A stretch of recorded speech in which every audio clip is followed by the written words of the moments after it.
এই যে দেখ, ঠিক আছে, আমার সিলগুলা দেখ। আমি 1 বছরে 3 বার বাংলাদেশে যাই, এই পাসপোর্ট নিয়ে 1 বছরে 3 বার বাংলাদেশে যাই।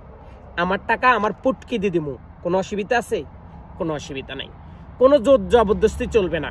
চান্দু মন্ত্রী সাহেব, এই পর্যন্ত 2008 সালের জুন মাসের 4 তারিখ, তারিখটা একটু মনে করে দিই আবারও, 2008 সালের 4 তারিখ থেকে আমি সৌদি আরবে অবস্থান করতেছি। সর্বপ্রথম যখন সৌদি আরব আসছি, মায়ের কানের জিনিস, গলার চেন, বাবার সুদের উপরে টাকা নিয়ে এই সৌদি আরবে আসছি। বেতন ছিল কত টাকা জানেন? 350 টাকা। 11 বছর অনেক পরিশ্রম করেছি। এরপরে বাবা অসুস্থ হয়ে গেছে, বাবাও কিন্তু প্রবাসী। বাবা অসুস্থ হয়ে গেছে, বাবার জন্য আমার চাকরিটা চলে গেছে। দুঃখ নেই, বাবা অসুস্থ হয়ে গেছে, বাবাকে দেশে পাঠাইছি, বাবাকে সুস্থ করেছি, আবার বাবাকে সৌদি আরব রিটার্ন আনছি। 8 মাস থাকার পরে বাবা থাকতে পারে না, আবার বাবাকে দেশে পাঠাইছি। এরপরে কি করলাম? দেশে চলে গেলাম, আর বিদেশ করব না। দেশে চলে গেলাম, আর বিদেশ করব না। বাংলাদেশে 1 বছর রাস্তায় রাস্তায় ঘুরলাম, দেখলাম যেই লাউ সেই কদু। কারণ বাংলাদেশে দুর্নীতি করতে পারলে, মিথ্যা কথা বলতে পারলে, মানুষের সাথে প্রতারণা করতে পারলে তুমি ভালো ছেলে। আর যদি তুমি সৎভাবে বেঁচে থাকতে চাও তাহলে তোমার কোনো দাম নেই। 2019 সালে আবারও জানুয়ারির 15 তারিখে রিটার্ন ব্যাক করলাম সৌদি আরবে। আসার পরে 6টা মাস অনেক কষ্ট করলাম।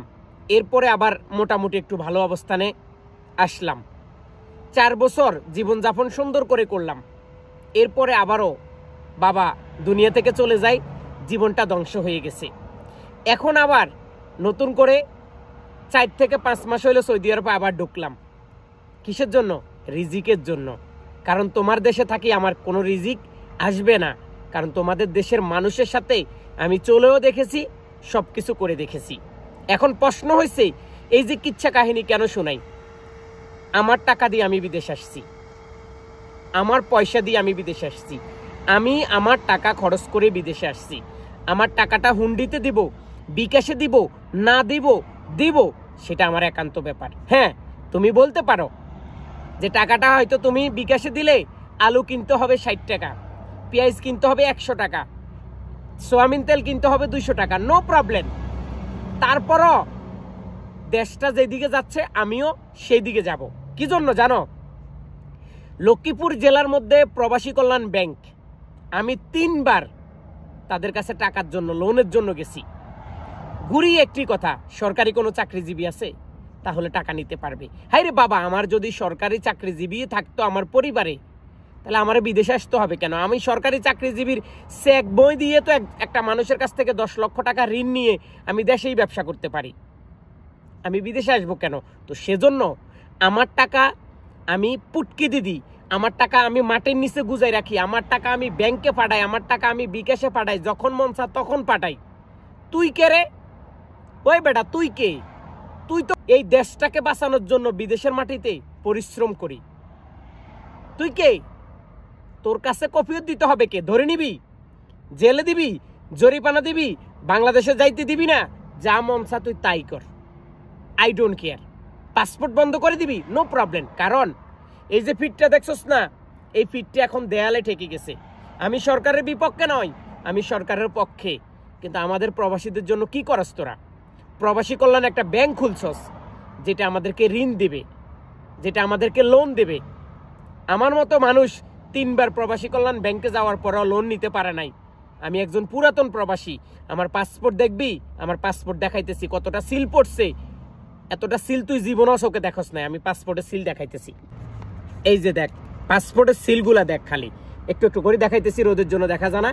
এই যে একটা দেখে ল, তোদেরকে খালি দেখাই, শুধু সিলগুলা দেখ। যে তোরা যে বিদেশে যাস, তোরা তো ঘুরতে যাস আর আমরা কাজ করতে যাই। খালি সিলগুলা দেখ, প্রত্যেকটা পাসপোর্টের মধ্যে জায়গা নাই, মানে প্রত্যেকটা পাসপোর্টে যে সিল মারবো আর সেই জায়গাটা খালি নেই, জায়গাটা খালি নেই। সেজন্য তোদেরকে আজকে দেখাইতেছি যে রেমিটেন্স যে করস, রেমিটেন্সটা আসে কোত্থেকে, রেমিটেন্স কোন জায়গা থেকে দেখছস? কোনো জায়গা নাই, খালি জায়গা নাই।